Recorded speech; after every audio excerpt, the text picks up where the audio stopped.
Aê! Estamos ao vivo para todo o Brasil, todo o planeta cinema. Hoje, na noite de quinta-feira. Eu acho que eu nunca rodei o programa na quinta-feira, mas que bom que conseguimos ainda nessa semana falar com este meu convidado de hoje. Ontem eu tive um probleminha no computador, infelizmente não consegui fazer no horário marcado. Acho que o Zeca pôde estar aqui com a gente hoje, nesta noite de quinta-feira, para falarmos sobre cinema, esta coisa maravilhosa, linda, que todo mundo sabe o meu esforço de pelo menos umas 4, 5 horas do meu dia para ver um filme, falar sobre cinema, escrever alguma coisa e deixar a matemática, qualquer coisa que eu mexa mais para frente da minha vida de lado, para eu poder ser feliz, porque a gente precisa ser feliz nesta vida. E falando de cinema, a gente é feliz, a beça. Vocês estão online aí, mandem mensagem, tentando colocar aí ao longo do nosso programa. Eu vou apresentar o nosso convidado de hoje com um textinho que eu roubei do LinkedIn, do Facebook, de algum lugar que eu achei aqui. Tá? Zeca, se tiver errado alguma coisa, tu me dá uma chicotada depois, tá? Tá. Beleza, o Alisson Oliveira já está aí com a gente. Grande Ali, beijo para você, querido Ali. Beijão para ele. Ele que voltou às aulas essa semana, já está no doutorado, né, seu Ali? Grande Ali, isso daí sabe tudo de cinema. Esse cara é fera demais. Vamos aqui apresentar o nosso convidado de hoje. Nosso convidado de hoje tem formação em História na Unicamp e mestrado em Cinema lá na USP, na ECA USP. Desde 2001 ele trabalha com cinema e audiovisual, tendo feito assistência de direção e produção para diretores como Nelson Pereira dos Santos, Maria Augusta Ramos, Hugo Carvana, Miguel Faria Júnior, José Mariani, entre outros. Desde 2009 ele dirige e escreve seus próprios projetos de curtas, né, e documentários, acumulando mais de 30 prêmios e tendo seus filmes exibidos em vários festivais de todo o mundo. Em 2021, ano passado, ele lançou o primeiro longa-metragem dele, que ele falou que foi rodado aí na porta da casa dele, né? Bem pertinho de onde ele está hoje, aí na ilha de Paquetá, o Noite de Alface, que tem a Marieta literalmente Severo, na porta. Literalmente na porta. Show de bola. Bom, melhor ainda. Tem uma sequência na porta da minha casa. Exatamente. Excelente. Ele lançou sobre o longa-metragem do Noite de Alface, que tem a Marieta Severo, o Everaldo Pontes, Zeca. Zecão, olha só, primeiro quero te agradecer demais por duas coisas. Primeiro, por você ter topado e segundo, por você entender ontem que realmente deu um probleminha no meu computador e, poxa, Zença, tudo bem com você? Tudo bem, boa noite. Prazer estar aqui. Não deu certo ontem, que bom que deu certo hoje. São coisas do mundo internetico. E vamos nessa. Muito, muito legal estar aqui. Obrigado e parabéns pelo programa. Que legal ter um programa falando de cinema com constância e com gente bacana. Show de bola. Vamos em frente, então. Zeca, seguinte, eu queria saber, essa pergunta é uma pergunta default que eu sempre falo com todo mundo, eu queria saber como é que foi o seu início no universo do audiovisual, né? Quando é que você bateu no peito e falou assim, eu vou escrever sobre cinema, vou falar sobre cultura, vou dirigir meus filmes, vou dar aula. E outra questão, a sua família sempre te apoiou em todas as suas decisões profissionais? Conta pra gente. Tá. Bom, deixa eu tentar ser sintético aí nessa resposta, que ela é grande, né? Na verdade, cara, desde muito garoto que eu tenho vontade de trabalhar com cinema e de que eu, de certa maneira, sei que é o que eu gostaria de fazer da vida. Você é mais novo que eu, certamente, né? Eu sou da geração do VHS, né? Da locadora, e aí, enfim, consumia muito filme, cara, via muito filme, tive uma época de cinefilia pesada e sempre alimentando essa vontade de fazer cinema. Quando eu fui fazer faculdade, é engraçado, você leu aí, né? Eu fiz essa opção de ir para a Unicamp. E eu lembro, eu prestei UF também, né? Eu morei a maior parte da minha vida no Rio, mas eu sou paulista. Eu não divulgo, mas sou paulistano. Mas eu estava em dúvida do que fazer. Eu cheguei a passei em cinema na UF, na turma de 94. Tenho vários amigos, assim, eu acho, dessa turma, ou dessa, ou da seguinte, enfim, certamente cruzaria com pessoas que eu acabei cruzando na minha vida. Mas fui para a Unicamp porque era um curso, eu pelo menos alimentei muito isso, assim, onde eu poderia estudar também cinema, mas poderia fazer uma formação mais ampla. Né? A Unicamp tem um desenho, né? Ainda tem, que é muito interessante, você pode abrir muito seu curso, se você não tem um currículo muito fechadinho, você tem que seguir. E eu tinha muito interesse também em teoria, não só queria ser realizador, mas muito interesse em teoria, ainda querendo meio tateando ali. Então fiz essa opção de curso. Foi muito bom, para mim foi bem importante como formação, mas me deixou meio fora, né, do circuito, né? O cinema é uma coisa muito de turma, né? Você tem que se juntar com uma galera que faz também, né? Todo mundo que começa cinema começa assim, juntando. E eu estava num outro lugar, numa época do comecinho, né, do pré-digital, né? Então não era tão comum fazer filme. Talvez se eu tivesse estudado hoje, feito esse mesmo caminho, talvez eu estivesse realizando antes. Mas enfim, essa série de coisas. Então era uma época um pouco mais difícil, tinha menos filmes, era mais difícil realizar e tal. Então eu demoro muito para entrar de fato naquilo que eu queria fazer, né? A entrar de fato no cinema.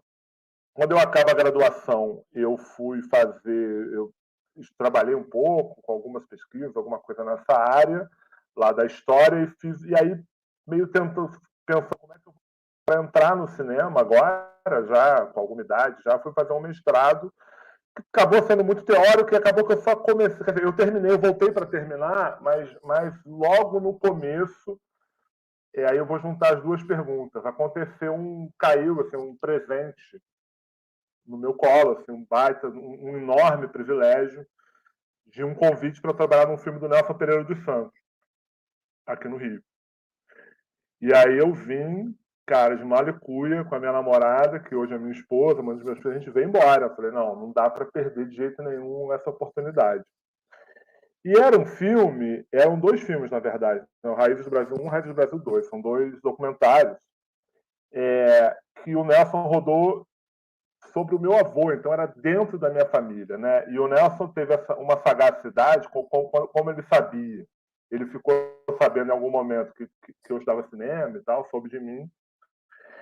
E ele teve essa sagacidade de me levar para fazer uma assistência de direção de um documentário, enfim, entre aspas, simples, né? Então não tinha. Eu cheguei sem nenhuma bagagem de cinema.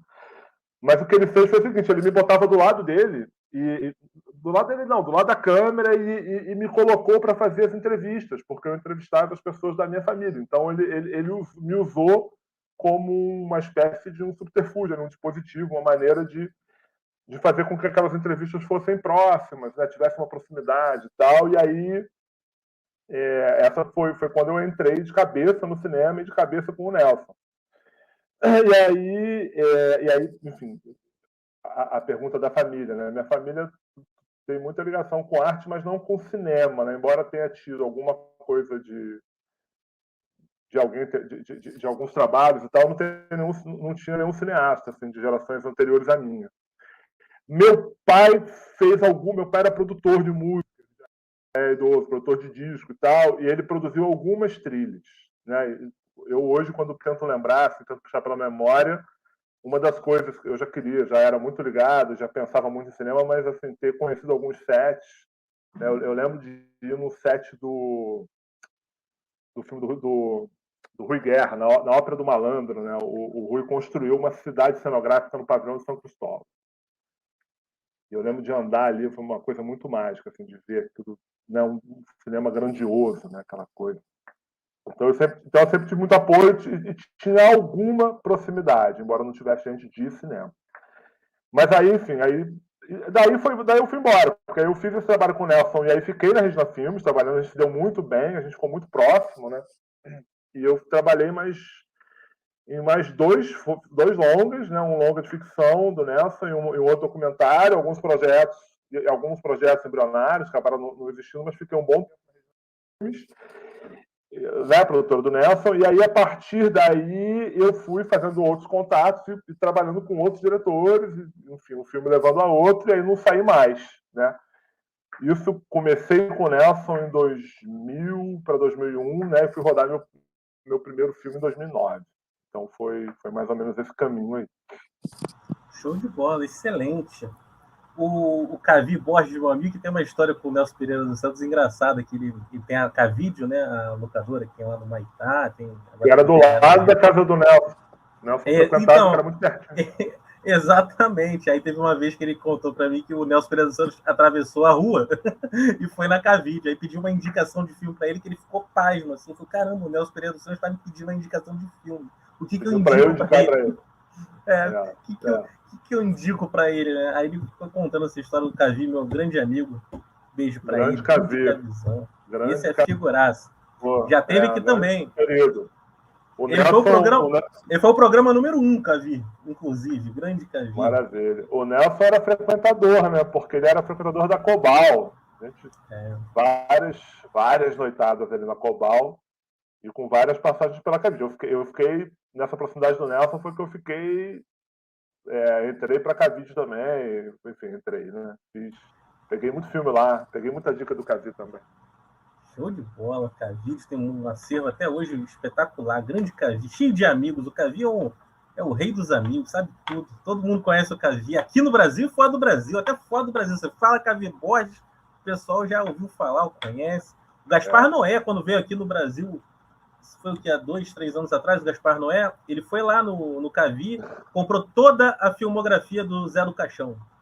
Toda, levou tudo. Foi procurar tudo, o Zé do Caixão, o Gaspar Noé ficou louco. O Cavi depois, eu até falei com ele, caraca. Aí ele levou tudo, cara, levou tudo. Eu não sei se ele levou tudo ou ele pegou algumas coisas, ele ficou fascinado. O cara gosta muito dos filmes do Zé do Caixão, muito bacana. Sensacional, para tu ver como é que, às vezes, lá fora o nosso cinema é mais reconhecido até do que aqui dentro, né? Por tanta gente. Isso é muito bacana. O Mojica, ele é muito querido lá, né? Ele é conhecido por muita gente, né? Ele é referência para muita gente lá. É verdade. Show de bola.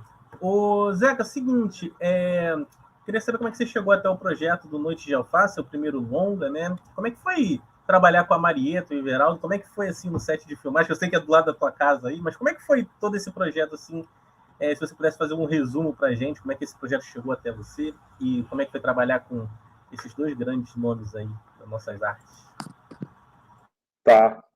Bom, cara, eu já tinha, quando eu rodei ele em 19, né? Eu já tinha vários curtas, né? Já tinha vários trabalhos já e estava meio que atrás de um projeto, de alguma coisa que eu pudesse fazer, com alguns esboços de roteiro, alguma coisa. E aí cheguei nesse livro de uma maneira engraçada. Na verdade, ele é um livro da Vanessa Bárbara, né? Que é uma escritora contemporânea minha, de São Paulo, querida.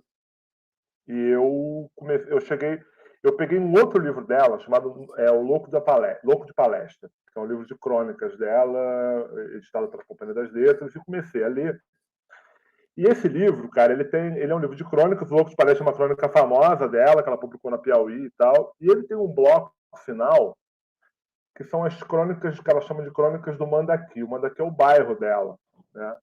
Eu não saberia explicar o que é isso, o que é o Mandaki, trazendo para o Rio de Janeiro, assim, mas é um bairro bastante afastado do centro de São Paulo, e ela fazia uma narrativa meio quase um realismo mágico, assim. Ela via que o carteiro, uma vizinhança, tudo meio estranho, tudo meio barroco, os personagens que ela criava, não, né? Que ela reconstruía a partir do olhar dela. É muito engraçada, tem muito humor e tal. E eu fiquei doido nesse texto. Assim, mas sem nem não tinha nada a ver com fazer nada de cinema. Fiquei doido com esse texto e comecei a ter essa coisa. Aí eu quero ler tudo que a pessoa escreveu. Eu falei, vou atrás de outras coisas dessa menina. E aí cheguei nesse livro. E aí é uma história engraçada, assim, porque eu estava indo para Portugal, porque a minha companheira foi fazer um pós-doutorado e eu fiquei um ano morando em Portugal. Foi um ano maravilhoso, enfim, fui de marido, né? Fiquei lá com as crianças, cozinhando e tal, e falei, pô, tá na hora de escrever um projeto e tal. E aí eu falei, cara, eu vou adaptar esse livro. Só que aí, cara, eu mandei uma mensagem para Vanessa, que nem você me achou no Facebook, nem sabia se ela frequentava muito, se ela lia mensagem. Eu mandei para eu sou diretor, eu fiz alguns filmes, queria que você visse, queria te mandar, e eu quero adaptar o seu livro. Queria saber se tem conversa, como é que a gente pode conversar e tal. E ela nunca me respondeu. E aí eu fui para Portugal e eu falei, cara, eu não vou entrar nessa operação e depois não conseguir esses direitos e tal. E aí comecei a escrever uma outra coisa, fiz um curta lá também, que eu montei, que eu levei para montar, fiquei fazendo outras coisas. Cara, quase um ano depois de eu mandar essa mensagem, uns 8 8 meses depois, ela me manda uma mensagem de volta. Ela fala: oi, Isaac, tudo bem? Aí ela falava assim: desculpa, eu não leio muito, eu demoro muito para ler mensagem, para responder e tal, desculpa. Mas, claro, manda teus filmes para eu ver, quero ver e tal. E aí eu mandei os links dos filmes e pensei assim: bom, agora daqui a mais um ano, porque se eu, um ano agora com um monte de filme para ver, daqui a um ano ela me responde de novo. E aí foi genial, porque eu mandei, assim, uma semana depois, ela me respondeu e ela tinha vários comentários sobre os filmes, super pertinentes, interessantes. Tipo, tinha gostado muito, tinha visto com muito interesse, muita atenção. E aí uma coisa que eu brinco com ela, assim, que ela falou uma coisa que não era com essas palavras, mas é mais ou menos isso que ela falou assim: eu gostei do teu trabalho e eu achei você muito corajoso, porque não acontece nada nos teus filmes. Não acontece nada. E ela falou: eu gosto disso e tal. Aí, enfim, aí a gente criou uma empatia rápida, assim, e aí eu comecei a trabalhar nesse filme. E aí tem uma coisa engraçada, você viu o filme, né? Tem uma coisa engraçada que é assim: quando eu li o livro, eu escrevi para a Vanessa antes de terminar o livro. Na verdade, eu escrevi essa primeira mensagem para ela depois de ler o primeiro capítulo. Assim, eu li o primeiro capítulo e falei: cara, eu preciso fazer um filme disso. Enfim, me chamou, eu achei muito interessante, muito rico aqueles personagens, aquilo tudo. Só que o primeiro capítulo é quando a Ada morre, né? E é descrevendo aquela casa com aquela mulher que se foi, com aquele cara que ficou, aquele viúvo. É muito bonito o primeiro capítulo. Assim, ele é muito delicado, ele é muito bem escrito. Assim, ele é uma pérola. Só que eu não fazia a menor ideia de que o livro ia virar uma maluquice. Ele ia virar uma coisa meio policial e meio rocambolesco e barroco dos personagens, ia virar tudo que virou. E aí eu falei: cara, o que eu faço agora? Agora eu já mandei pra mulher, agora não tem para onde correr. Eu já brinquei, já falei isso com ela, assim, né? Porque é muito engraçado, assim, é um filme que teve uma acolhida muito interessante, né? Ele é um filme que foi lançado na pandemia, né? Então ele não percorreu o circuito de festivais, que mal existiu ali. Eu mandei para bem poucos festivais. A gente acabou lançando por uma circunstância também do edital e de questões externas. Então, quando ele é lançado, ele chega sem ninguém saber nada sobre ele, né?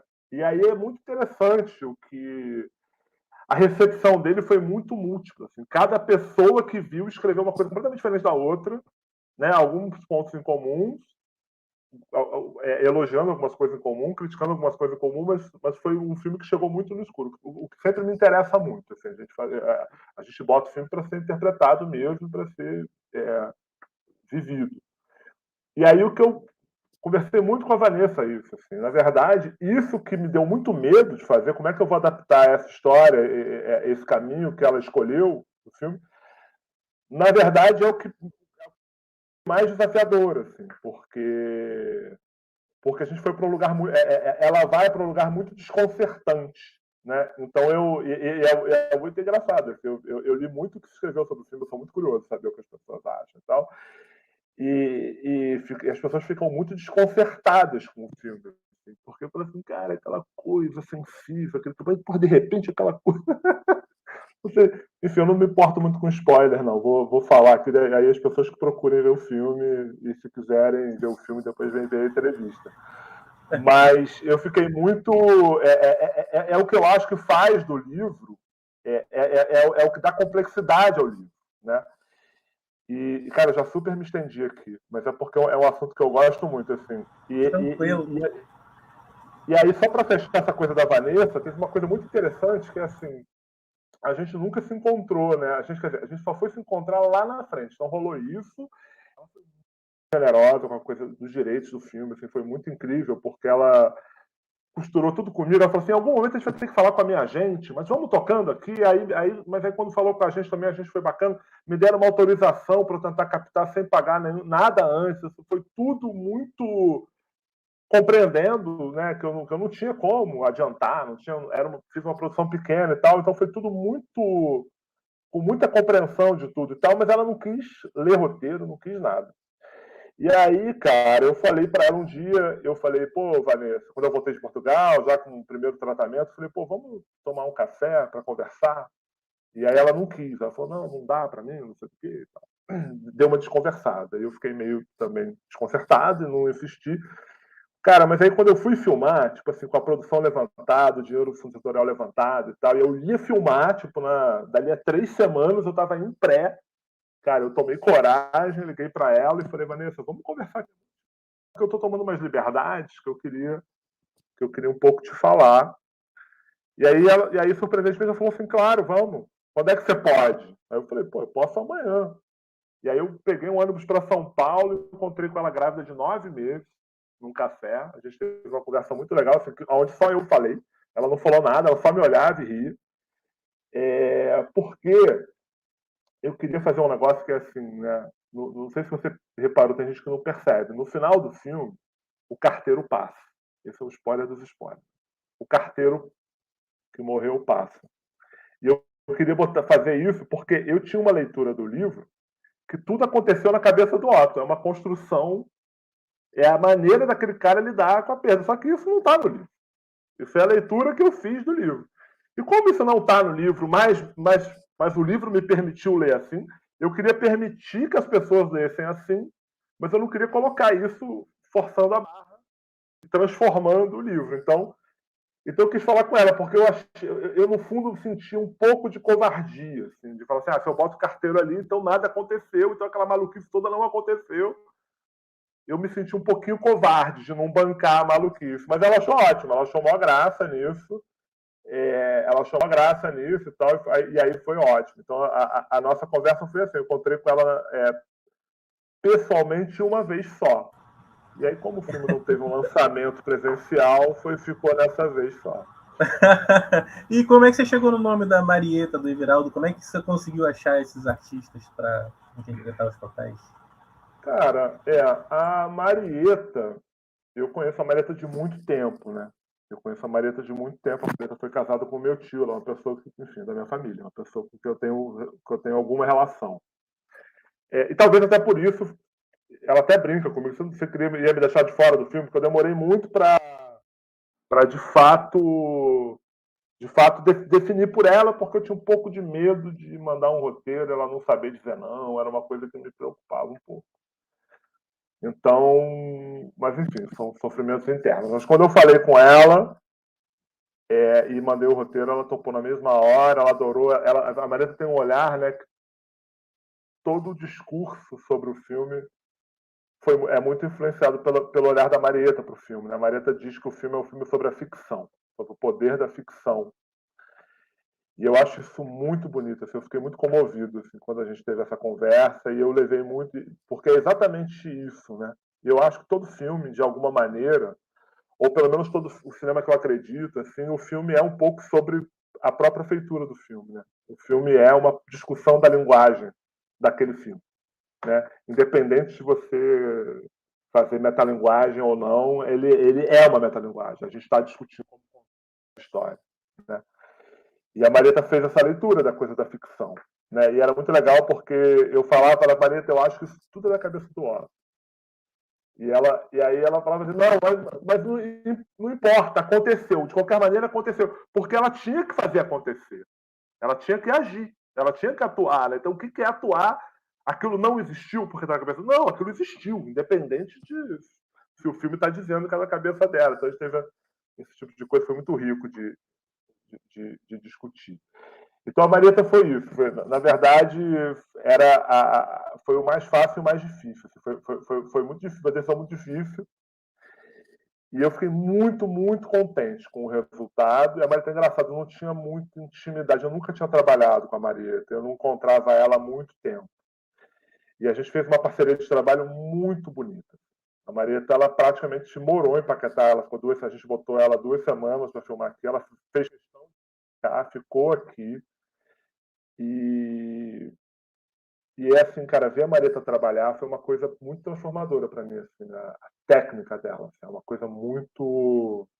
Enfim, foi muito importante assim, ter feito esse filme com a Marieta, assim, para a minha vida. Assim, tenho certeza que isso marcou tudo que eu vou fazer. O Everaldo foi uma outra história engraçada, porque o Everaldo eu pensei em várias pessoas, eu nunca me convencia de uma pessoa.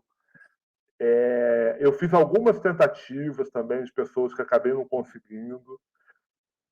Aliás, eu fiz não fiz muitas tentativas, não. Enfim, eu pensei em muitas pessoas. E o Everaldo, eu fiz ele no teatro. Ele estava no teatro no Rio. O meu produtor, o Pedraz, que sugeriu ele pela primeira vez. A gente foi ao teatro ver o Everaldo. Eu gostei muito, ele é uma figura muito incrível, mas eu não saí muito convencido da peça pelo papel que ele fazia. Enfim, não saí achando é um bom nome, mas será que ele é o Otto? Eu não conseguia ver de cara. Aí eu estava em Belo Horizonte, defendendo um projeto lá no laboratório, e estava no festival lá no CNBH, e aí estava passando Abaixo a Gravidade, do Navarro, que eu nunca tinha visto, que é um filme foda. Assim, foda. E eu entrei no cinema porque foi a única hora livre que eu tinha do dia, e depois eu ainda ia conversar com pessoas. Eu fui em Belo Horizonte, eu fui conversar com pessoas, eu conversei com o pessoal do Galpão e tal. E aí, quando eu vi o Everaldo naquele filme, que é engraçado, que é o anti-Otto, um personagem que não tem nada a ver com o Otto. Na verdade, o personagem da peça até tem alguma coisa a ver, o personagem da Voz Casal não tem nada a ver com o Otto.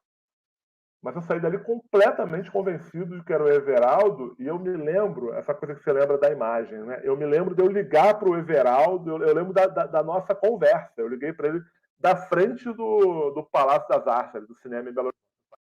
Subi a escada, fui até onde dava sinal, liguei e falei, o Everaldo, me apresentei, e a gente fechou essa parceria.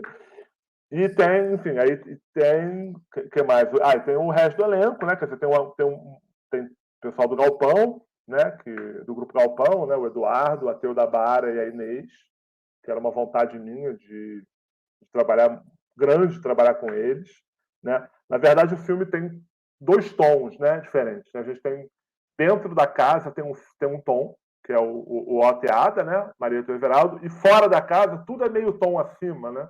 Tudo tem um pouco de exagero, tudo tem um pouco de. Algumas pessoas falaram teatral, nem acho que seja teatral, mas tem um meio tom acima. E eu tinha vontade, falei, se eu tivesse uma sintonia que já existisse nesse elenco. E aí eu pensei, eu vou chamar todo mundo do Galpão para ser esses personagens de fora da casa. Acabou que o meu orçamento não permitiu.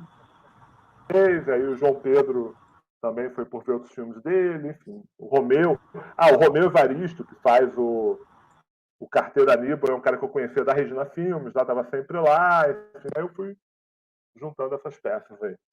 Excelente. Show de bola, show de bola. Excelente, cara. Show de bola, show de bola. Queria saber de você uma coisa, o Zeca. Eu fui programador de cinema durante muito tempo, programei o Cinejoia lá em Copacabana durante muitos anos, e eu sempre percebia uma coisa, parte do público, né, essa é a minha opinião, né, sempre tinha um certo preconceito contra os filmes brasileiros que estavam em cartaz. Né? A pessoa olhava que era filme brasileiro e falava assim, não vou ver não. Filme brasileiro, não via sinopse, não se interessava nem em saber o que era aquele filme ali, se era documentário, qual era o gênero, não queria saber de nada.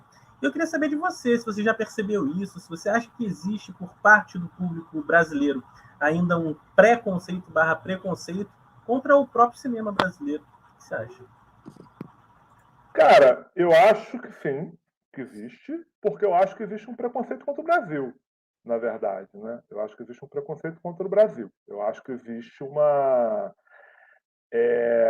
existe uma a gente tem que superar uma série de questões aí, psicológicas e tal para conseguir o cinema é o espelho, né? Para conseguir se olhar, né?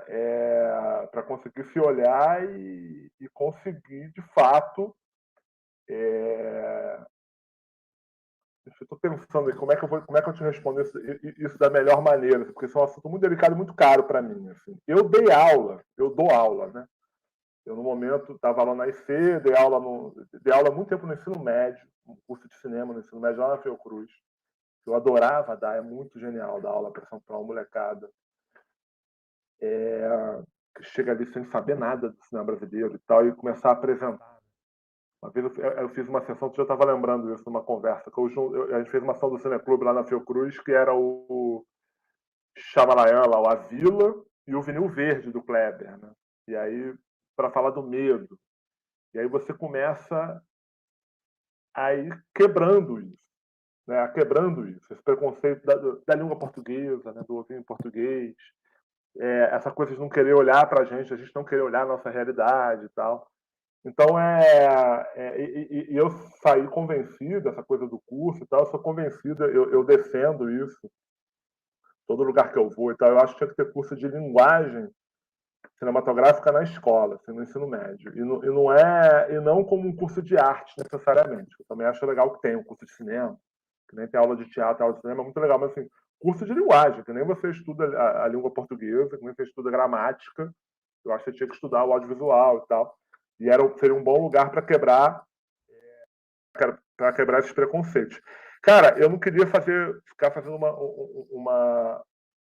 uma tese sociológica, não, assim, na resposta. Não, eu vou ficar até amanhã falando, mas eu acho que tem um pouco a ver com uma certa negação do Brasil. A gente está vivendo esse momento hoje, né? A gente está vivendo isso. A gente elegeu, né?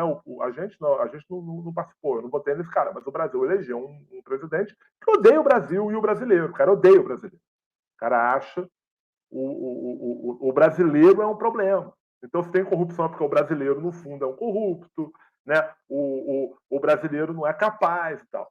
E a transformação que a gente tem no cinema brasileiro nos últimos tempos, ela passou exatamente por a gente minimamente voltar a acreditar e voltar a produzir fora de fora de uma elite muito pequenininha que produzia cinema. Né? Quer dizer, se você pegar os últimos 20 anos, se você pensar que o Brasil produziu, né, quase que numa mesma geração, um Show, um André Novaes, um Adirley, sabe? Você começou a colocar imagens de pessoas que nunca filmaram, ou que filmaram muito pouco, né? E aí você começa a construir uma imagem do Brasil que talvez seja menos preconceituosa, porque não é essa imagem tão europeizada, né? Mas isso é uma coisa que vai levar anos, que a gente tem que retomar e vai levar muitos anos. Tem uma história que eu acho. Tem uma cena que eu acho que é a cena que mais me emociona assim, no cinema brasileiro da minha geração, né? Vou chamar de minha geração, né? Dessa galera que está aí na faixa dos 40, que é um filme do André Novaes, chamado Ela Volta na Quinta. Talvez tenha até passado no Joia pela época. Que o André volta de um festival. Ele é um músico, o André, diretor, faz um músico no filme, e ele volta, e tem uma hora que ele está fazendo massagem no pé da mãe. Não sei se você lembra dessa cena.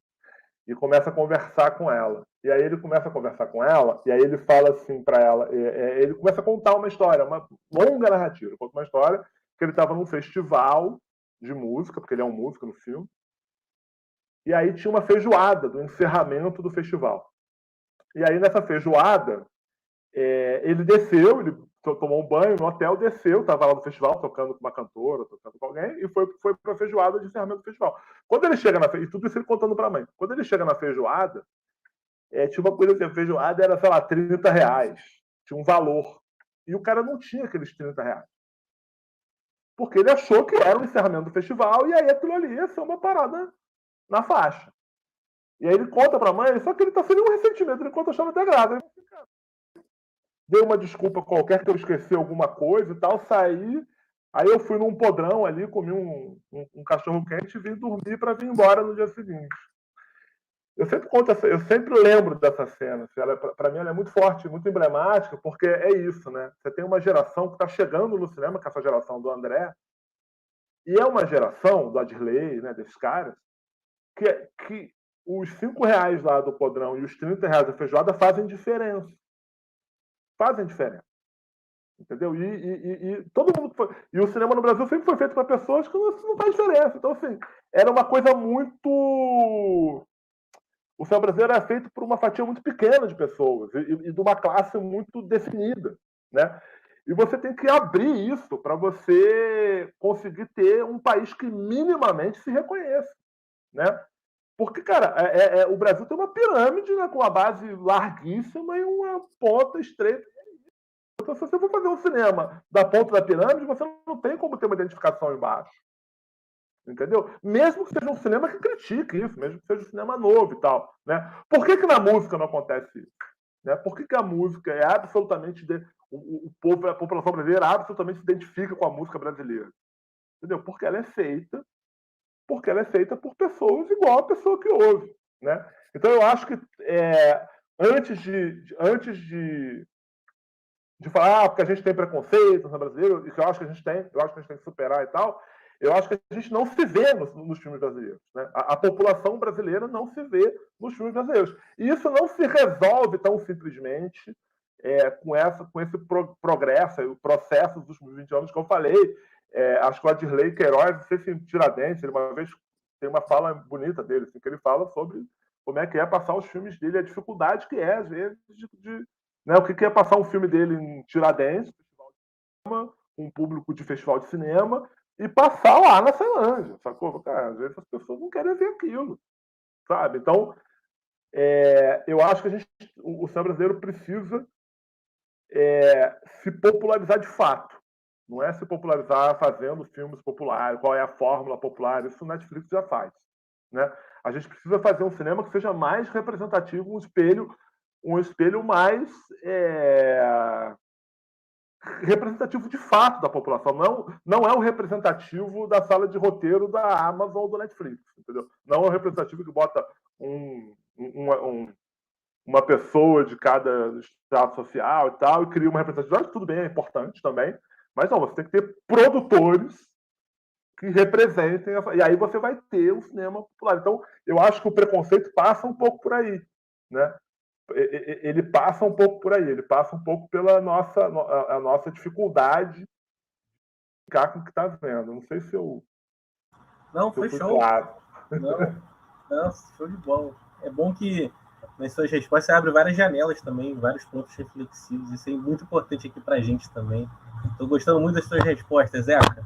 Seguinte, olha só, o Tropa de Elite, Zeca, aquele filme badalado, do Padilha, foi um sucesso de bilheteria, né? Foi um sucesso de bilheteria, sessões sempre lotadas e parte do público louvando as ações do Capitão Nascimento, que foi brilhantemente interpretado pelo Wagner Moura, né? Aquele papel emblemático aí do nosso cinema. Esse filme, inclusive, ganhou o Urso de Ouro em Berlim, das mãos do Costa Gravas. Nós cinéfilos sabemos que o Costa Gravas tem uma filmografia muito voltada à questão dos direitos humanos, né? Então, assim, a equação meio que não fechou na cabeça de algumas pessoas, e muitos pensamentos vindos até lá de fora, mais do que aqui dentro a princípio. Algumas pessoas acharam que esse filme, de alguma forma, por conta de tudo que aconteceu depois, no cenário político brasileiro, ele pode ter acendido uma chama fascista no povo brasileiro. Mas eu queria saber de você o seguinte: você acha que o cinema, Zeca, tem o poder de influenciar o espectador para ideologias políticas? Caramba. Bom, eu acho um monte de coisa. Assim, o que eu tenho certeza foi que a chama fascista que se acendeu no Brasil não é por culpa do Tropa de Elite. Não tem a menor dúvida. Na verdade, o Tropa de Elite, e mais até do que o Tropa de Elite, a resposta ao Tropa de Elite, né? Enfim, eu não estou querendo tirar da reta, né? Eu tenho questões, várias questões a discutir sobre o Tropa de Elite. Mas eu acho que essa resposta já sinalizava, né? Já sinalizava alguma coisa aí que a gente deveria estar mais atento, né? Que é um filme que cara, começar a discutir Tropa de Elite vai longe, né?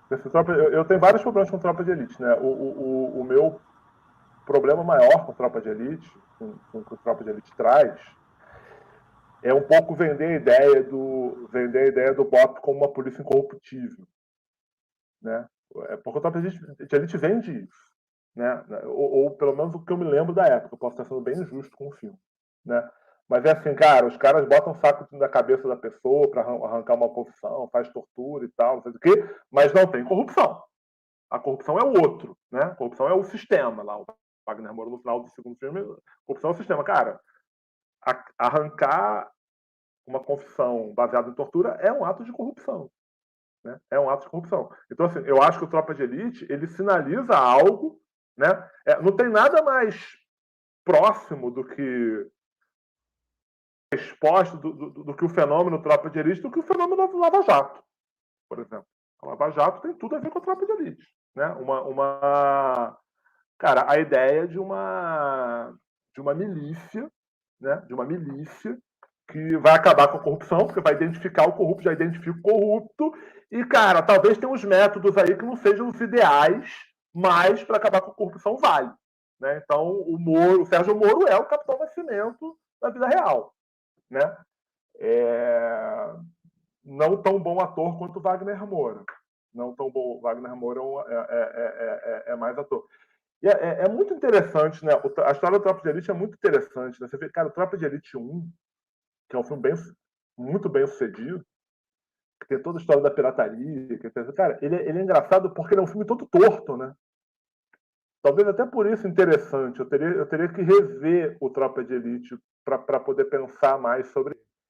Lembro, quando eu vi o Tropa de Elite, eu fiquei um pouco incomodado, porque eu achei um filme muito torto. E eu sou muito simpático aos filmes tortos. Assim, não acho que os filmes têm que ser super redondinhos, certinhos, não. Mas ele é mesmo, assim, não foi o que foi só. O Padilha fala, né? O Braulio Montalbano fala. É o filme, cara, o Capitão Nascimento não era o protagonista. Ele era um personagem que aparecia lá lateralmente não, um personagem importante do filme, mas que foi transformado em protagonista na montagem. Cara, a galera mudou o filme não estava dando certo. Aí fizeram o cara ser um narrador, uma loucura na história do Tropa de Elite. Né? Foi no meio da montagem. O filme não estava dando certo. Aí virou o narrador. Acho que não filmaram mais nada, mas criaram essa narração e tal. Então o Nascimento virou esse. É um filme, cara, enfim, tem muita história, né? O Tropa de Elite, né? Mas é um pouco Sim. isso. Ele é bem. É um assunto bem complexo esse. Já mas a gente vai já o segundo é um filme redondo, né? É um filme que funciona, tudo funciona muito bem ali, né? É um filme que tem uma sagacidade, né? De pegar a CPI das milícias, o relatório do Freixo, né? Eles fizeram todo o roteiro baseado naquilo e tal. Enfim, é um filme que, pelo menos para mim, funcionou bem melhor do que o primeiro. Mas eu tô falando tudo isso de cabeça, eu nunca mais voltei a...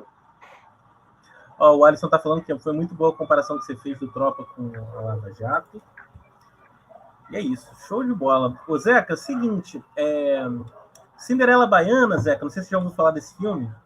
É um dos marcos do nosso cinema. Cara, eu nunca vi, eu só vi os trechinhos no YouTube. Então, esse filme é um filme aclamado. Ele é um filme aclamado por sua ruindade, sua falta de técnica, beirando ao bizarro em 99,9999%. Mas eu queria saber de você uma coisa, Zeca. Para você, existe filme ruim? Ou cada filme chega de forma diferente para cada pessoa? Existe filme ruim, cara. E acho que as duas coisas. Eu acho que as duas coisas. Essa coisa da recepção é muito fascinante, né? É isso que eu estava falando da experiência que eu vivi com o meu filme, né? Que não passou só passou para o festival depois de lançado, né? O filme quando chega sem nenhuma chancela, né, ao circuito é muito interessante, assim. Eu pelo menos vi com muito interesse, assim, a recepção dele. Então, assim, eu acho que esses filmes ruins, enfim, acho que esses filmes mal realizados, filme que faltou desenvolver mais, né? Filmes são feitos. A gente tem muito esse problema, né? De desenvolver pouco. A gente melhorou muito, né? Nisso. Assim, às vezes o filme, tivesse mais uma semaninha ali de ação, seria um filme muito melhor do que foi e tal. Mas eu vejo muita aquilo que eu falei do filme torto há pouco, né? Eu tenho muito interesse pelo filme torto, porque ele é onde reside a ousadia, né? Filme que ousa, né? Filme que arrisca errar, né?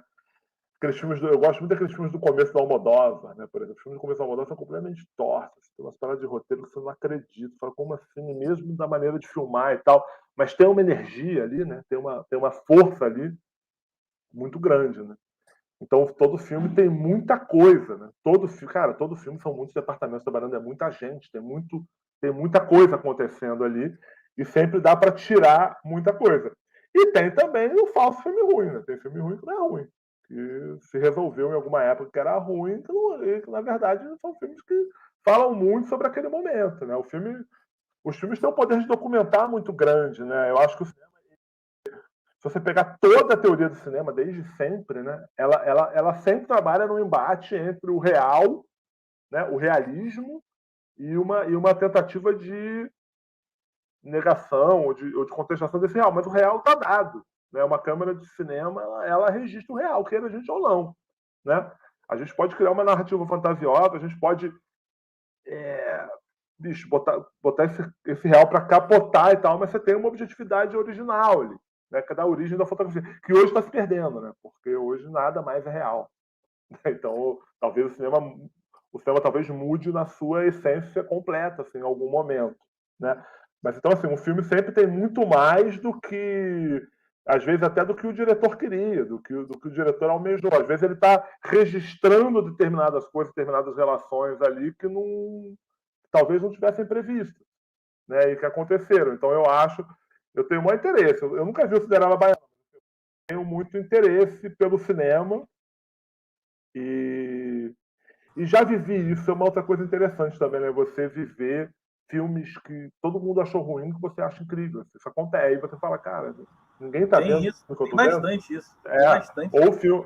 Ou filmes que todo mundo achou genial e você fala, cara, será mesmo? Tem aquela questão também da época, né? O Verhoeven sofreu muito com isso, com Tropas Estelares e o Showgirls, né? Que na época foram... O Showgirls foi o pior filme do ano, não ganhou aquele prêmio lá? Eu acho que... Exatamente, o Tropas Estelares também, que é dele também. Na época o pessoal, não, o filme é horrível. Não. Se você pegar hoje, já tem uma outra visão, né? E acontece isso. E tem a nossa relação com o cinema também, né? Isso é uma outra coisa que me fascina, assim, né? Eu nunca mais... Enfim, você milita na cinefilia, talvez até consiga ter um olhar diferente do meu. Assim, eu não sou mais um cinéfilo, eu não tenho condição com 3 filhos de 7 pulando no meu cangote, eu começo a ver filme e durmo, né? Todo filme para mim é uma série agora, porque eu durmo, eu não consigo. E eu não consigo mais acompanhar, embora tenha muito interesse. Apareceu o japonês, o Hamaguchi, eu vou ver qual é do Hamaguchi. Entendeu? Mas assim, eu não consigo mais acompanhar com a energia que a garotada consegue. Mas, ao mesmo tempo, independente das minhas questões práticas aqui da vida, que todos temos, eu tenho um pouco o sentimento de que eu nunca mais, ou muito, nunca mais é forte, mas muito dificilmente eu vou sentir a mesma emoção que eu já senti ali aos 18, 20 anos, quando eu vi determinadas coisas. Tem uma coisa que é de uma época da vida. Você sabe? Quando eu vi Faça a Coisa Certa pela primeira vez, aquela porrada que aquele filme me deu, eu não sei se eu hoje consigo sentir. Né? Eu acho, eu estou mais anestesiado, eu não sei se eu consigo sentir. Né? Eu acho que o último... E é engraçado isso, né? O último diretor que eu vi, que eu senti isso, e é sempre no cinema, né? Você nunca acontece isso em casa. Foi o Hong Sang-soo. E é interessante que o Hong Sang-soo, na época que ele apareceu, ele era muito comparado ao Woody Allen e ao Eric Romer. Não, o Eric Romer coreano e tal. Cara, e eu lembro que eu fui ver alguma coisa, baixei alguma coisa na internet, assisti alguma coisa do Hong Sang-soo e não me interessou especialmente. Depois eu vi um outro e aí eu falei, porra, é igual. Não me interessou especialmente. E aí eu fui ver um filme no cinema, e não faz muito tempo, faz alguns anos, e eu chapei completamente. Eu falei, cara, eu era um idiota, eu não tinha visto. Esse cara está discutindo a linguagem num nível, numa sofisticação que eu não vejo mais rolar. E aí eu tive esse impacto por um autor, depois de velho já, e voltei para ver. Aí eu voltei para ver tudo. Mas é muito raro o que eu senti quando eu vi o Kiarostami pela primeira vez. Eu falei, caralho, porra é essa? Sabe? E alguns clássicos, Fellini, né? Quando eu vi o Fellini já, não na época dele, mas quando eu, enquanto cinéfilo, descobri. Mas é uma coisa que está localizada ali na juventude, que a gente está, sabe, com questões hormonais, sei lá, que a gente realmente... Depois a gente fica mais cerebral, né? Acho que é diferente. Mas essa coisa do impacto que você falou, eu como cinéfilo, cara, eu também adoro quando eu fico impactado com alguma coisa assim. Falou do Hamaguchi, hoje estreia o Drive My Car em algumas salas de cinema, que é o filme mais badalado aí do Hamaguchi, está no Oscar, e eu já vi o filme, acho o filme belíssimo. Tem gente que não gosta do filme, mas eu acho belíssimo, gosto muito. E eu fiquei bem impactado também assim, com essa nova geração de diretor. É muito bom quando a gente vê alguma coisa diferente, né? Faz a gente ficar pulsando, assim, né? Mentalmente falando. Aí é aquele negócio, como você falou, a gente que gosta de cinema, a gente vai atrás, né? Da filmografia da pessoa. Por isso que é importante sempre essas trocas, né? A conversa, né? O pessoal sempre indicando filmes. A internet bem usada para isso é muito legal, né? Não, e a gente... E é muito doido, né, cara? Você vê, eu quando fiz mestrado, eu estudei o Rossellini. E aí, cara, eu queria estudar. Eu lembro que eu estava com muito interesse por educação e tal. Eu tinha um texto. O Rossellini fez um calhamaço sobre educação, que foi traduzido por um grupo que era coordenado pelo Rosenberg. E aí o meu orientador me deu, aí eu, vim conhecer o Rosenberg no Rio. Cara, eu pirei no Rossellini, só que eu não conseguia ver os filmes. Aqueles filmes não eram acessíveis. Isso eu estou falando de, sei lá, 20 anos atrás. Assim, você não conseguia. Então eu fiz a dissertação sobre os Stromboli, sobre filmes que eu consegui ter acesso, e ainda assim eu fui na mostra, consegui um DVD da época e tal. Cara, hoje é muito louco. Assim, apareceu o Hamaguchi, né? Já tinha feito com algumas pessoas já tinham falado, mas eu não. Aí agora lançou esses 2 filmes, aí o maluco bombou. Aí já tem os filmes da faculdade do cara. Você já vê no YouTube, tem os filmes da faculdade. É uma porra. Mudou a cinefilia, né? Você tem uma outra relação hoje, né? Que é muito bom, eu acho. Não tem como não achar bom, não falar, pô, isso é muito bom e tal. Mas tá fácil demais também, né? Tinha um barato nessa dificuldade, né? De achar a parada. Mas é bom, não tô reclamando, não. Acho que é do caralho. Você poder ter Show de acesso. bola. Eu tenho mais uma perguntinha aqui, aí depois a gente passa pro Bumerangue Cinéfilo, que é rapidinho. Já tem 51 minutos de entrevista, viu? Rapidinho passa, viu, Zé? Passa rapidinho. Quando a gente fala de cinema, passa rápido. Tomar rápido. cerveja aqui para ficar inteligente. Show de bola, isso aí. Vou tomar a minha, aliás, daqui a pouco, até porque hoje é quinta-feira, eu mereço. Tô trabalhando, tô aqui. Tá um calor do caramba, eu tô no Rio, hoje eu tô aqui no Grajaú, tá um calor horrível aqui, cara. Olha que é um bairro cheio de árvores aqui, mas caraca, tá um calor horrível, gente. Ô, Zeca, seguinte, alguns festivais de cinema de todo mundo, por conta da guerra Rússia-Ucrânia, eles estão bloqueando a presença de filmes russos nas suas seleções. Eu queria saber o que você acha sobre isso.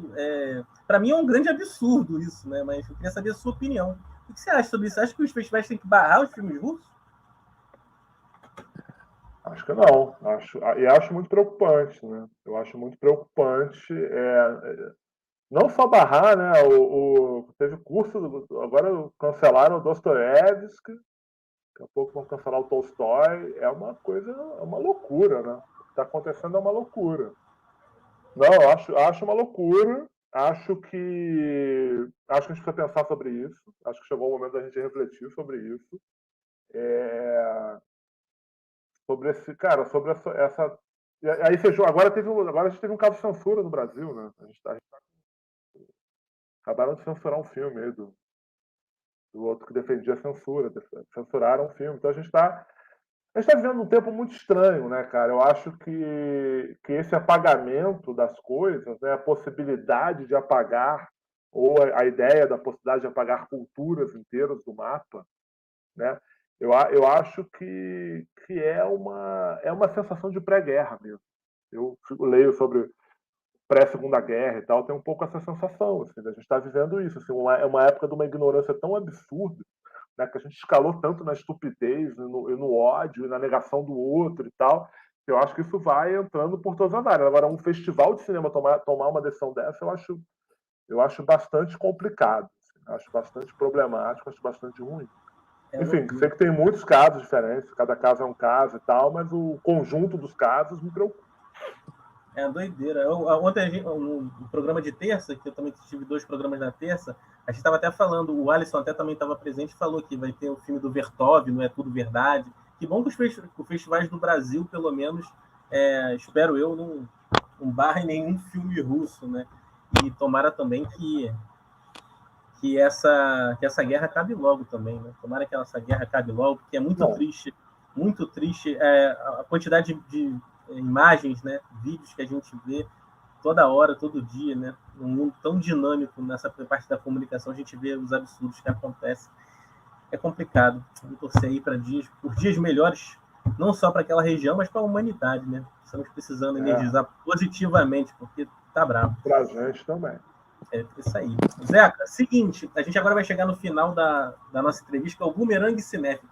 Tu lembra daquele programa da Marília Gabriela, que ela falava assim, uma cor, uma roupa? Puta, não faz isso. Aí a pessoa... Aí você vai responder com uma frase, uma pequena frase ou uma palavra, e aí a gente encerra o nosso programa. Desde já te agradecendo, cara, pela presença. Muito obrigado aí por ter respondido tão brilhantemente várias perguntas aí, e ter aberto também várias janelas dentro das perguntas também, vários pontos reflexivos. Eu sempre costumo rever as entrevistas que eu faço aqui. Esse questionário eu meio que faço da minha cabeça, né? Então eu gosto de depois pensar também sobre o que meus convidados falaram.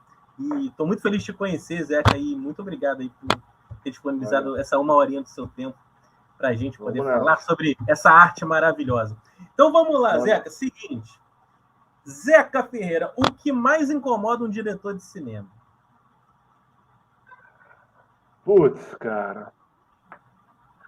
O cair do sol, né? O tempo acabando e você não conseguiu. Eu acho que a pressão do tempo. Pelo menos a pressão em termos de set, a pressão do tempo. Bacana.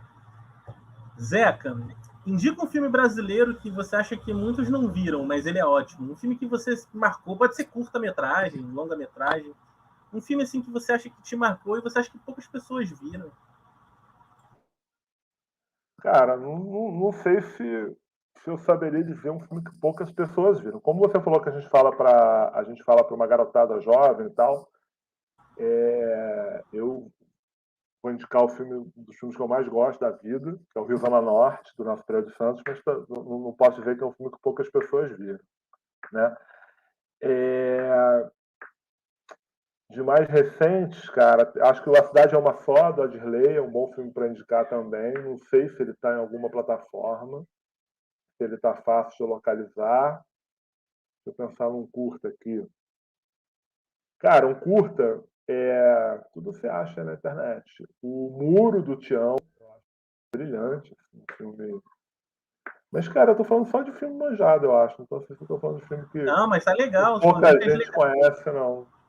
Não, mas eu falo pouca gente conhece, mas às vezes fica difícil de ter uma noção, assim, o que o pessoal não conhece, né? Mas foram ótimas dicas, ótimas dicas.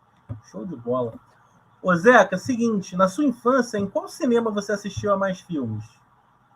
Cara, na minha infância / adolescência, eu tinha uma avó cinéfila, louca pelo Poderoso Chefão e pelo Fellini, assim, nem falei no começo, acho que uma parte muito grande do meu interesse pelo cinema e da minha cinefilia passou por ela, pela Dona Maria Amélia. E aí ela morava em Copacabana. Então, assim, todo o circuito de Copacabana eu conheci muito, assim, o Roxy, né, desde quando era uma sala só. Aí tinha vamos lá pela ordem, tinha o Copacabana, que virou uma academia, né? Depois tinha o Arte Palácio, que era logo, acho que virou Lojas Americanas. Aí lá na Figueiredo tinha o Condor. E na Avenida Atlântica tinha um Rian, esse é mais antigo. Na Prado Júnior tinha na Prado Júnior tinha um também, qual que era? Acho que era o Ricamar. O cinema de Copacabana. O cinema de Copacabana, o Joia, que você sabe melhor que eu. E é legal isso de cinema, porque assim, eu lembro de filmes vistos em salas específicas. Né? Isso é muito legal, né? Você lembra, você tem uma ligação de um filme que você viu em uma sala. Então, assim, eu lembro que eu vi Curtindo a Vida Doidada no Condor. Sacou? Eu lembro que eu vi o Conta Comigo no cinema lá de São Conrado, lá do Fashion Mall. Eu lembro, sei lá, e por aí vai. Mas seriam os de Copacabana, seriam todas as salas de Copacabana. Eu conheci todas as que existiram nos anos 80, eu tenho esquecido de alguma, mas conheci bem todas. Que bacana, mas o mais triste, pensando nos dias de hoje, é que Copacabana hoje, Zeca, não tem nenhum cinema, olha que loucura. Você citou um monte de cinema, vocês estão um monte de cinema que estava ali. É exemplar, hoje não tem nenhum. Hoje não tem mais nenhum. O Rox está fechado, o Joia virou um teatro lá. Chocante, né, cara? chocante. E os outros todos, como você Eu lembro do falou. Roxy. E minha avó, ela tinha muito interesse, então ela via o que ganhou a Palma de Ouro. A gente ia ver os filmes. Aí eu lembro que eu fui no Roxy ver essa coisa de lembrar do cinema. Fui ver o David Lynch, aquele filme do... Caraca, que o Nicolas Cage canta o Elvis. Como é que chama? É o Coração Selvagem. Coração Wild at Selvagem. Heart. É isso. E eu lembro que eu via, e aí com a minha avó, cara, de sei lá quantos anos do lado, eu fiquei meio sem saber o que fazer, ali, como agir, entendeu? Saí depois. E aí, o que você achou do filme? Mas eu passei por várias, e acho até que ela gostou, ela gostava. Esse eu vi lá. Show de Mas só bola. estamos de Copacabana. Tô chocado com Olha, essa informação de que não tem nenhum, cara. Eu não vou mais lá. não tem Se nenhum, fuder. cara. Não tem nenhum. É muito triste, muito triste. Ô, Zé, cara, a última pergunta, por incrível que pareça, você quase acertou aí com a sua resposta, porque eu sempre faço uma última pergunta aqui, eu vou fazê-la, e aí você vê a resposta que você quer dar. Porque eu, quando era criança, Zé, essa eu tenho que contextualizar um pouco, o pessoal entender, porque é uma pergunta meio que aleatória, assim, do nada. Quando eu era criança, eu tinha um ídolo. Os filmes dele sempre passavam na televisão e tudo mais, e era o Nicolas Cage. Então eu achava o Nicolas Cage o cara mais maneiro do mundo, o fantástico ator, o melhor do mundo, aquela coisa. Depois eu fui crescendo, né? Então a gente foi entendendo que não é bem assim as questões, tem muita escolha equivocada e tudo mais. Então a última pergunta que eu faço para os convidados, que carreira louca. E aí a última pergunta que eu faço para os convidados, que é para fechar o programa, é: qual é seu filme favorito com o Nicolas Cage, Zé? Puta que pariu, não me quebra, cara. Não me quebra. Não, mas assim, tem um filme, será que eu vou dar uma gafe? É o Nicolas Cage? É o Nicolas Cage. Tem um filme. Você falou assim, isso de filme brasileiro, que as pessoas não... Eu ainda estou tentando lembrar de... cara, lembrei de um filme brasileiro. Lembrei de um filme brasileiro que eu acho muito pouco falado, e que eu adorei quando eu vi, que é o Bendito Fruto. Bendito cara, Fruto. É com o Otávio Augusto, Otávio Augusto. Eu ri pra caramba naquele filme. Eu adoro esse filme, cara. Eduardo Moscovis, né? Eduardo Moscovis. É o grande momento mais muito recente, assim, essas comédias de bairro. Então, eu gosto muito sobre o filme sobre o Botafogo. Bem desconhecido. Não, você viu que eu fugi, né, da pergunta. Não, tem um filme, cara, que também é pouquíssimo falado, cara, que eu adorei quando eu vi. Eu nunca vi, porque eu gostei muito, que é aquele filme do Scorsese. É o Vivendo no Limite. Vivendo no Limite. Esse filme é bom pra caralho. Eu sou chapado nesse filme. Esse filme foi até citado na terça-feira, na resposta acho que foi o Michel Gutwillen, crítico de cinema aqui do Rio. Ele também falou desse filme? Falou, cara, foi ele ou o Arthur Gadelha, eu não lembro, mas um dos dois convidados falaram do Vivendo no Limite. Eu não sei se eu voltei a ver depois. Eu vi no cinema, eu acho que eu vi 2 vezes no cinema. O Scorsese tem esses momentos, né? Ele tem alguns filmes que ele vai para esse lugar aí, meio do inexplicável, né? Do mistério, né? E esse filme, para mim, foi bem especial. Assim, quando eu vi, eu achei bem porrada, e eu acho que ele está muito bem no filme. Não me lembro exatamente agora, mas certamente seria esse. Não me veio outro, não. Os mais citados aqui, além do Coração Selvagem, né? Oi? Também, adoro também. Também adoro. Eu já falei nele.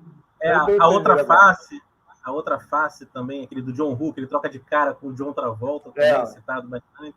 O Despedido em Las Vegas também é citado. Tá vendo? Você não estava tão errado. Ó. Ele tem um nome. O Rumble Fish do Coppola também, o Selvagem da Motocicleta, o Rumble Fish também. Peggy Sue, Moonstruck, Feitiço da Lua. O pessoal cita vários filmes aqui. E ele realmente trabalhou com grandes diretores, mas ele também tem uma parte da filmografia dele que é complicada, bem questionável. Mas é engraçado, né? Depois de uma hora lá, que ele tem essa coisa do herói de ação, né? Ele entrou numa de topar qualquer parada e entrou num lugar meio esquisito, né? Estranho mesmo. Mas tudo bem. Então é isso. Zecão, olha, estamos terminando aqui a entrevista. Podia ter até aquela musiquinha do Jô Soares. Foi ótimo, cara. Foi sensacional. Muito obrigado, cara, por ter disponibilizado assim, uma horinha do seu tempo, por essa entrevista maravilhosa. Quero te agradecer demais. Como é que o pessoal te acha aí nas redes? Você tem um Twitter, Facebook? Eu sei que você tem. Cara, como é que o pessoal te acha aí para saber dos trabalhos? Cara, eu tenho todas, mas assim, eu uso o Facebook, o Facebook é a que minhas filhas falam, rede social de gente mais velha, né? É a que eu escrevo mais e atuo mais, mas eu estou em todas elas, é fácil me achar lá, e aí fazer só o jabá do Noite de Alface, tá no YouTube Play, sei lá, um negócio aí do YouTube você paga, tá no Google Play, Apple, todos esses canais, NetNow, enfim, é bem fácil de achar. Dá essa moral aí, assiste lá que é legal.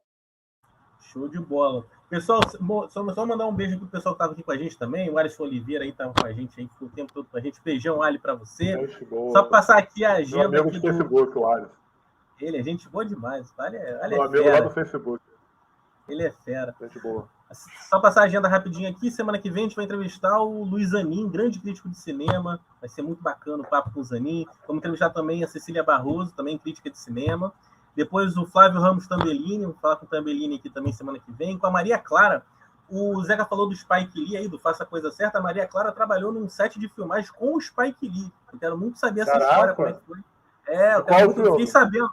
Não sei, vou perguntar para ela. Eu fiquei sabendo por terceiros que ela trabalhou com uma parte lá, com uma produção com o Spike Lee. Eu quero muito saber como é que foi essa experiência. Ela é uma assistente de direção aqui do Rio e também diretora de cinema, então quero muito conhecer essa história para saber como é que foi. Lembrando que o Spike Lee, ele levou o Spielberg, né, para os alunos dele lá na Universidade de Nova York. Eu vou trazer um amigo meu. Aí ele levou só o Spielberg para dar um oi lá para a turma. Olha que legal. Né? E o Spike Lee tem um material aí, né, que a gente tem que desencaixar esse material. Estava fazendo um filme sobre o Brasil. Sabia disso? Não, tá fazendo um filme sobre o Brasil? Ele estava fazendo o filme. Não, ele estava antes do golpe. Chamava Gol Brasil Gol, e aí ele entrevistou. Eu acho que tinha um pouco da questão negra, ele entrevistou o Mano Brown, entrevistou várias figuras incríveis, assim. E caramba! Guardou, né? Quem sabe um dia. Tem esse material lá. Eu fico. O Kleber Mendonça teve com ele lá no Festival de Cannes, lá no júri. Eu até curioso se ele não perguntou desse filme. Melhor não perguntar, né? A resposta. Vamos ver o que era um acontece. Filme otimista, né? O Brasil, Gol Brasil. O Brasil tá indo em frente. Enfim. É isso aí. Vamos ver o que acontece. Existe esse material bruto aí guardado em algum lugar. Tomara que uma hora apareça ainda mais das mãos do grande Spike Lee. Show de bola, pessoal. Estamos então encerrando aqui a transmissão. Beijo para todo mundo. Beijão, Zeca. Fica com Deus. Viva o cinema. Tamo junto. Valeu, galera.